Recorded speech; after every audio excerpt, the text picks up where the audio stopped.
Welcome to Satish Shah English Grammar Shortcuts. Part 1 direct index speech వీడియోని మనందరూ విన్నాం. అందులో అసెట్టు వాక్యాలు ఎట్లా మార్చాలో చెప్పాం. ఇప్పుడు ఇంటరాగేటివ్, ఇంపరేటివ్, ఎక్స్క్లమేటరీ వాక్యాల్ని ఎంత ఈజీగా మార్చొచ్చో ఈ పార్ట్ 2లో నేర్చుకుందాం. మరి మనం ఇప్పుడు ఇంటరాగేటివ్ వాక్యాల్ని ఎలా టెన్సెస్ రాకపోయినా ఎలా మార్చాలో మరి స్టార్ట్ చేస్తున్నాం.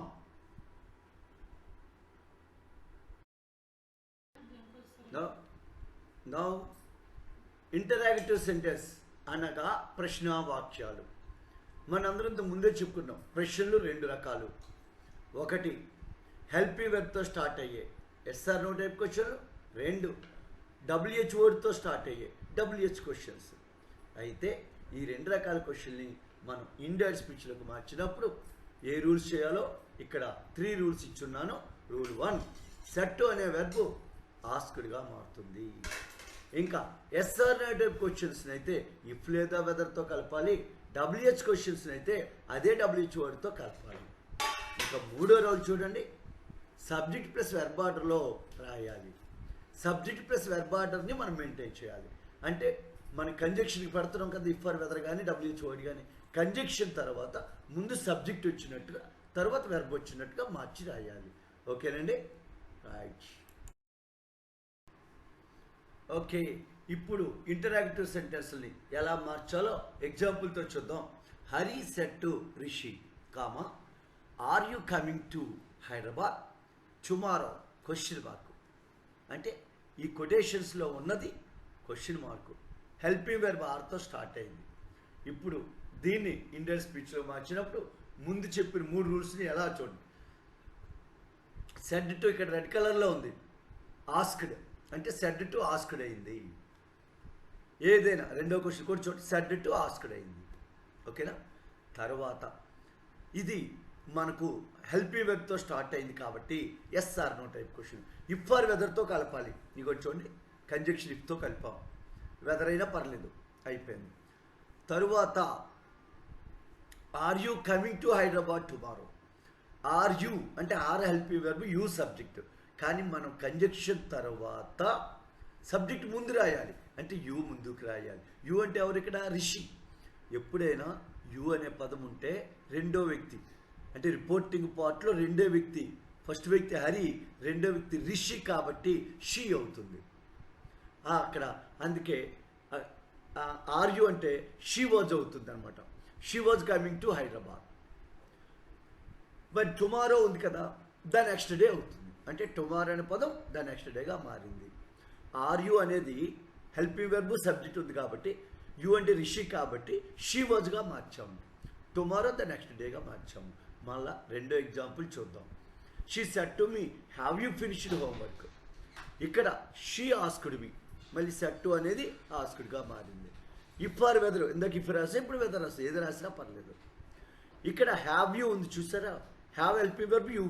యూ అంటే రెండో వ్యక్తి, రెండో వ్యక్తి ఎవరు ఇక్కడ? మీ కాబట్టి ఐ అవుతుంది. అందుకే హ్యావ్ యూ అనేది ఐ హ్యాడ్గా మారింది.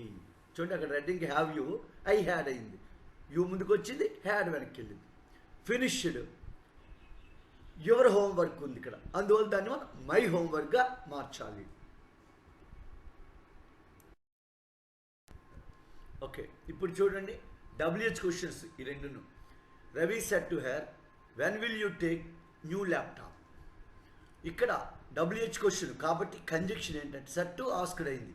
అక్కడ అండర్లైన్, ఇక్కడ అండర్లైన్ చూడండి. వెన్ అనేది WH క్వశ్చన్ కాబట్టి WH వర్డ్ కంజక్షన్గా వాడాము. ఇక్కడ విల్ యూ అంటే రెండో వ్యక్తి కదా. రవి సెడ్ టు హెర్ అన్న, హెర్ అంటే అమ్మాయి కదా, అందువల్ల విల్ హెల్ప్ యూ వెర్బ్ అండి, యూ సబ్జెక్టు. మనం ముందు సబ్జెక్ట్ రాయాలి కాబట్టి యూ అంటే హెర్ ఉంది కాబట్టి షీ ఉంది, విల్ ఏమో వుడ్ అయింది. అందుకే విల్ యూదు షీ వుడ్గా మారింది. Take new laptop. ఓకే, తర్వాత వచ్చి ఈ said to me where are you learning this grammar question mark. ఇక్కడ హీ ఆస్క్డ్ మీ వేర్. ఇక్కడ కూడా ఆర్ యూ ఉంది. యూ అంటే రెండో వ్యక్తి కదా, మీ కాబట్టి ఐ అయింది.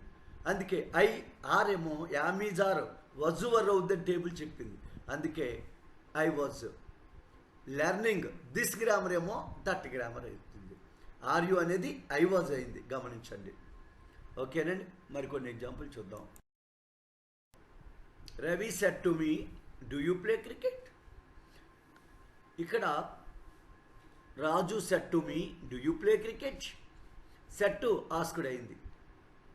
ఇక్కడ క్వశ్చన్లో డూ కానీ డస్ కానీ డిడ్ కానీ ఉంటే గుర్తుపెట్టుకోండి. డూ ఉన్నా డస్ ఉన్నా ప్లేడ్ అవుతుంది, అంటే వెర్బ్ 1 వెర్బ్ 2 అవుతుంది. అట్లాగే డిడ్ ఉంటే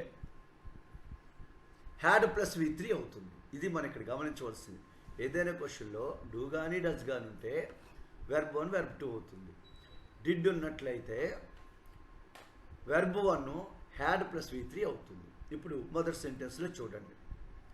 ఇక్కడ రాజు ఆస్కుడ్ మీ. ఇది ఎస్ఆర్ నో టైప్ క్వశ్చన్లే 3 కూడా, అందుకే ఇఫ్ ఆర్ వెదర్తో కలిపాం. ఫస్ట్ ఇఫ్, తర్వాత వెదర్. ఇక్కడ యూ అంటే ఎవరు, రెండో వ్యక్తి కదా, మీ కాబట్టి అయింది. ఇప్పుడు ప్లే ఉంది, వెర్బ్ అన్నది, ప్లేడ్ వెర్బ్ 2 అయింది. రెండో చోటి డస్తో. అక్కడ కూడా కిరణ్ ఆస్కుడు హర్ అంటే రెండో వ్యక్తి హర్, కాబట్టి ఇక్కడ డస్ షీ అన్నాడు. షీ అంటే థర్డ్ పర్సన్, మారదు. ఆ షీలాగా రాస్తాం. డస్ తీసేస్తాం, డూ తీసేస్తాం, డిడ్ తీసేస్తాం. డస్ తీసినప్పుడు V1 V2 అవుతుంది. అందుకే ఈటేమో 8 అయింది అనమాట. 8 యాపిల్స్. మూడోది చూడండి, డిడ్తో స్టార్ట్ అయింది. అంటే he asked her whether, if or whether పెట్టాలిగా. యూ అంటే రెండో వ్యక్తి కదా, హెర్ కాబట్టి షీ అవుతుంది. మరి డిడ్ తీసేసినప్పుడు హ్యాడ్ ప్లస్ V3 రాయాలి. అందుకే had enjoyed the party. Yesterday ఏమో ద ప్రీవియస్ డే అవుతుంది. ఓకేనండి. నెక్స్ట్ ఇంపరేటివ్ సెంటెన్సెస్ అంటే ఏంటో మనం orders, commands, requests, advice, warning, వీటిని ఇంపరేటివ్ సెంటెన్స్లు అంటారు. మరి ఇవి వెర్బ్ 1తో కానీ డోంట్తో కానీ ప్లీజ్తో కానీ లెట్తో కానీ స్టార్ట్ అవుతాయి. మరి ఇక్కడ మనం ఇండైరెక్ట్ స్పీచ్లోకి మార్చేటప్పుడు 2 రూల్స్ పాటించాలి. ఒకటో రూల్ ఏంటంటే సెడ్ టు అనేది ఆర్డర్డ్గా కానీ, రిక్వెస్టెడ్గా కానీ, అడ్వైజ్డ్గా కానీ, వార్నుడ్గా కానీ, సజెస్టెడ్గా కానీ ఏదో ఒక రూపంలో మార్చాలి. రెండోది ఏంటంటే ఇది ఇంపరేటివ్ వాక్యం అంటే సబ్జెక్ట్ ఉండదు, డైరెక్ట్ వెర్బ్తో స్టార్ట్ అవుతుంది. అంటే దాని ప్రేజ్ అంటాం. ఆ ప్రేజ్ని రిపోర్టింగ్ క్లాజ్తో టు లేదా నాట్ టుతో కలుపుతాం.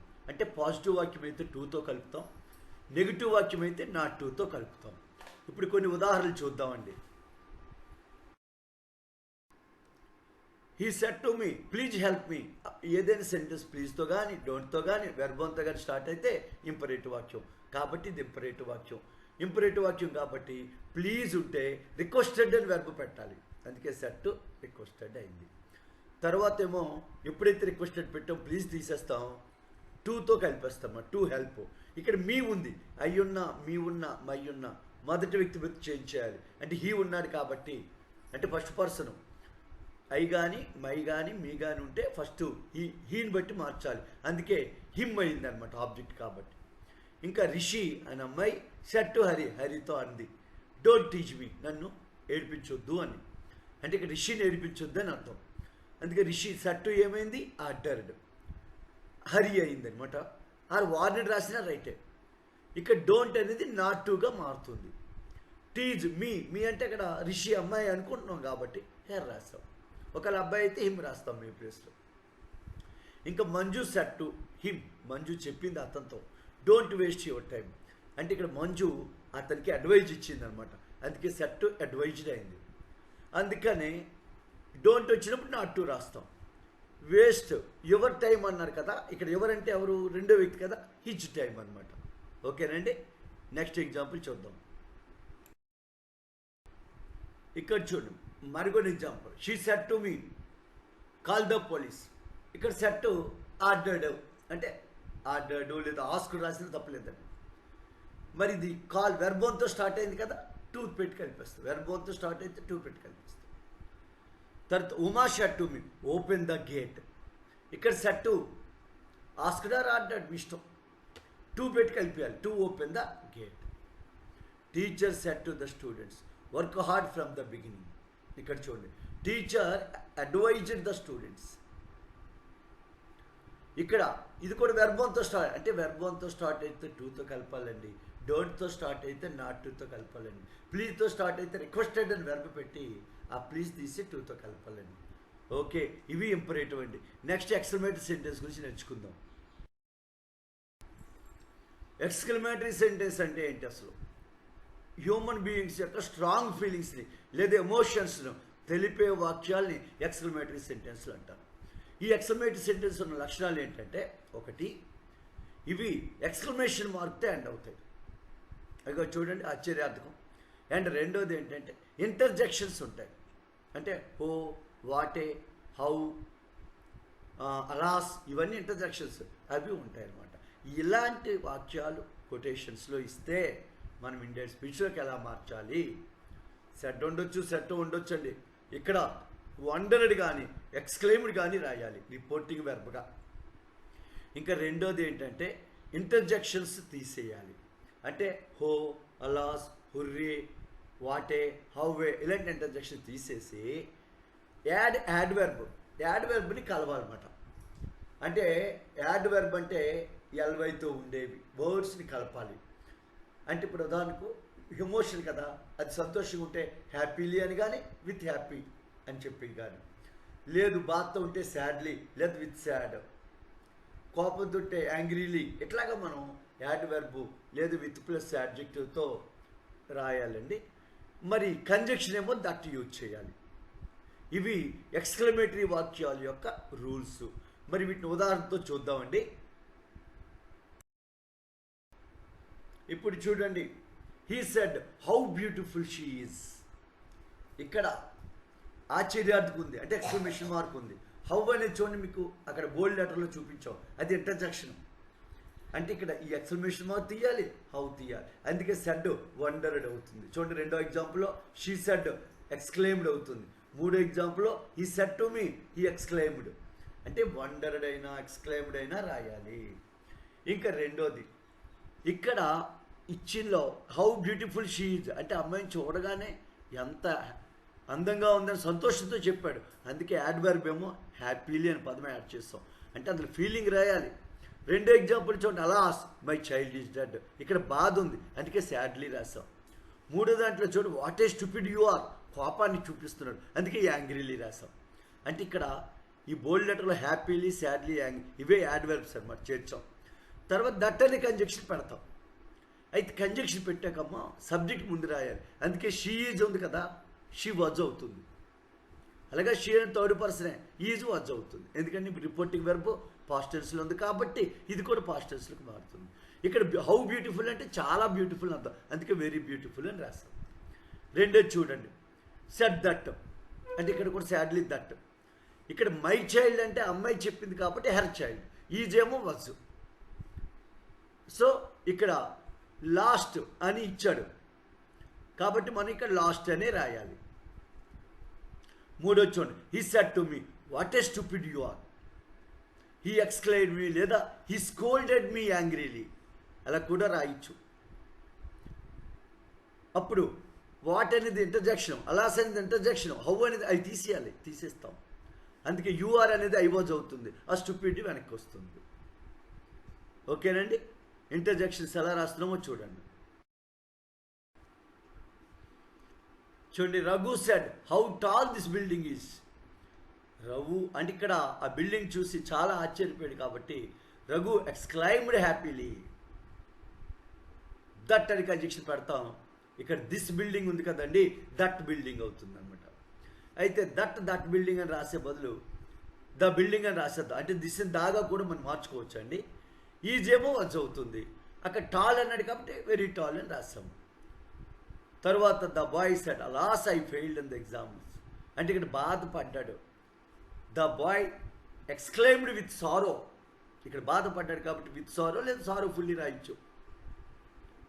ఐ అంటే ఇక్కడ బాయ్ కాబట్టి హీ, ఐ హ్యాడ్ అంటే ఇక్కడ ఫెయిల్డ్ వెర్బ్ టు ఏమో హ్యాడ్ ప్లస్ V3 అవుతుంది అని టేబుల్లో చెప్పాం. అందుకే had failed in the examinations. Ravi said what a beautiful flower it is. ఇక్కడ రవి ఆశ్చర్యపోయాడు కాబట్టి ఎక్స్క్లెయిమ్డ్ విత్ అడ్మిరేషన్ లేదు విత్ హ్యాపీనెస్, మరి విత్ హ్యాపీ అని కూడా చెప్పొచ్చు, ఇబ్బంది లేదు. విత్ హ్యాపీనెస్ దట్ అని కంజంక్షన్ పెడతాం. పెట్టాకేమో it was very beautiful flower అని రాస్తాం. ఇలా మనం ఏంటంటే మనం డైరెక్ట్ ఇండైరెక్ట్ స్పీచ్ ఈ 4 రకాల సెంటెన్స్లు అంటే అసర్టివ్, ఇంటరాక్టివ్, ఇంపరేటివ్, ఎక్స్క్లమేటివ్. కానీ 10th క్లాస్ పిల్లలు ఎక్కువగా ఇంటరాక్టివ్, అసర్టివ్ బాగా చూడండి. Thank you very much.